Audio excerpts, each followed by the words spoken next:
La deuxième chose que l'on a pu constater, c'est que les Britanniques, on leur a dit pendant des semaines et des semaines que si jamais ils votaient pour le Brexit, ça allait être l'apocalypse.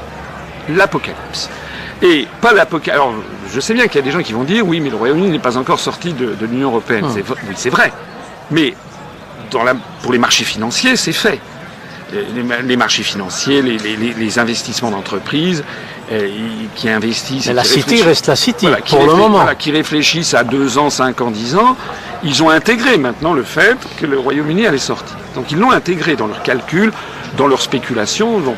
Donc, d'ailleurs, Madame Lagarde, qui est la directrice générale du Fonds monétaire international, parmi bien d'autres, la directrice générale du Fonds monétaire international avait, quelques semaines avant le référendum du 23 juin, avait dit que si jamais les Britanniques votaient pour le Brexit, il allait y avoir un effondrement financier, une crise financière, un effondrement du produit intérieur brut du Royaume-Uni dans les jours suivants. Elle n'avait pas dit dans 5 ans. Elle avait dit dans les semaines qui suivent. Ça, c'est fait pour les besoins de la cause. Oui, pour que les gens ne votent pas mal. Bien sûr, mais à partir du moment où les gens ont voté pour le Brexit, ce qui se passe au Royaume-Uni, c'est qu'ils constatent que toutes les prophéties de malheur étaient fausses.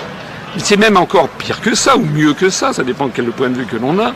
C'est que, depuis que le Royaume-Uni a décidé de sortir de l'Union européenne, la livre sterling, ils ne sont pas dans l'euro, la livre sterling s'est à peu près dépréciée de 5 à 10%. Ce qui a renchéri le coût des importations, mais fait baisser le coût des exportations. Résultat, l'économie britannique a connu un coup de fouet. En plus de ça, il y a beaucoup plus d'étrangers qui sont venus cet été faire du tourisme au Royaume-Uni. Donc, on a cette chose extraordinaire. Parce que la livre est moins chère. Parce que voilà, la livre est moins chère. Puis bien aussi un intérêt. L'intérêt des peuples. Et nous, en plus de ça, en France, on a des dirigeants, on a M. Hollande et M. Valls, qui expliquent que nous allons avoir d'autres attentats. Donc, dans le monde entier, les gens n'ont plus envie de venir en France. Les Chinois, les Japonais, ils disent on ne va pas aller dans ce pays où on se fait tuer à chaque coin de rue. Donc, ils vont au Royaume-Uni. Résultat, alors que la saison touristique en France, et il faut parler aux cafetiers, aux hôteliers, aux restaurateurs, c'est une catastrophe, au Royaume-Uni n'ont jamais eu une aussi bonne saison.